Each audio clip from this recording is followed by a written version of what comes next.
So how is everyone? I hope you're all well. Back in the garden, soaking up the last few rays of sunshine, and I've got my guinea pig back out as well. Very quick one. This is going to be a quickie in the garden, and we're just going to be talking very briefly about Kiely Rodni's phone. Obviously we know that Adventure with Purpose have now recovered the car. She's been found, and it's now about piecing together all of the bits of evidence that will form the picture that will eventually tell us exactly what happened. And I feel that the phone is a fundamental piece of this puzzle, even more important than Kiely herself.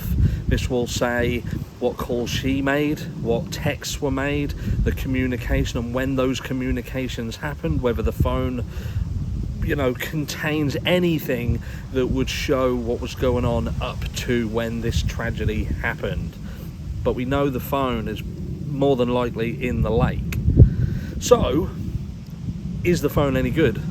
And what I will tell you is, look, it would appear in this picture that Kiely has an iPhone, and I would say, just by guessing, she's at least got an iPhone 12.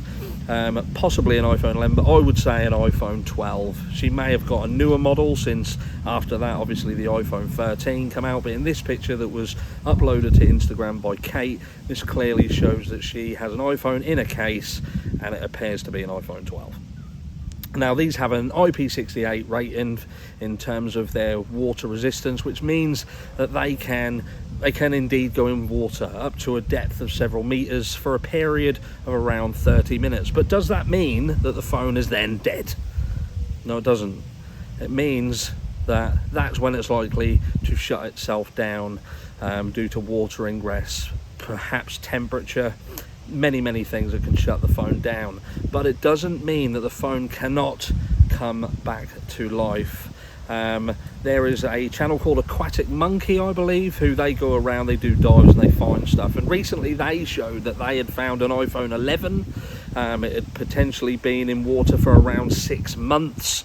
They managed to take the SIM card out of it, put it in another phone, contact the person who owned the phone. They said, yes, it's indeed, we lost it around 6 months ago.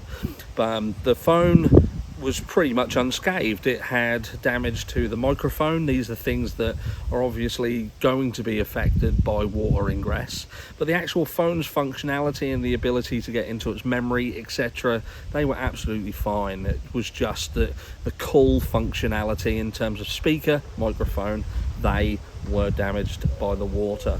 So if you're out there and if you had anything to do with this whatsoever and there was anything to hide, there is a chance that the phone could come back and bite you on the arse. So fingers crossed, let's hope the phone is found if it's not found already.